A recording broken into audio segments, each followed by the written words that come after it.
ভেঙে পড়া আর্থিক খাত সংস্কারে নজর দিচ্ছে অন্তর্বর্তী সরকার। আর এই সরকারের পাশে থাকছে বিশ্ব ব্যাংক ও এশীয় উন্নয়ন ব্যাংক এডিবি।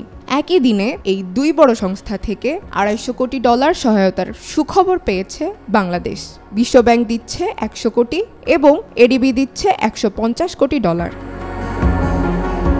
15 সেপ্টেম্বর বাংলাদেশ ব্যাংকের নির্বাহী পরিচালক ও মুখপাত্র হুসনে আরা শিখা গণমাধ্যমকে এ তথ্য নিশ্চিত করে বলেন, বিশ্ব ব্যাংকের 100 কোটির মধ্যে পলিসি বেসড লোন $75 কোটি এবং ইনভেস্টমেন্ট লোন ও গ্যারান্টি ফ্যাসিলিটি হিসেবে $25 কোটি ঋণ সহায়তা দেওয়া হবে। ডিসেম্বরের মধ্যে এই ঋণ অনুমোদন করা হবে।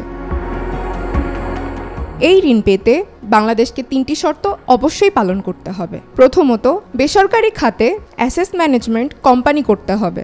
দ্বিতীয়ত, আন্তর্জাতিক মানদণ্ডে খেলাপি ঋণের নতুন সংজ্ঞায়ন করতে হবে। তৃতীয়ত, নতুন গঠিত টাস্ক ফোর্সের অডিট ফার্মের কার্যবিবরণী বিশ্ব ব্যাংকে উপস্থাপন করতে হবে। অন্যদিকে এডিবির প্রতিনিধি দলের সঙ্গে কেন্দ্রীয় ব্যাংকের গভর্নর ও ঊর্ধ্বতন কর্মকর্তাদের সঙ্গে সভায় $150 কোটি প্রস্তাব দেওয়া হয়েছে। 3 কিস্তিতে 50 কোটি করে এই ঋণ পাবে বাংলাদেশ।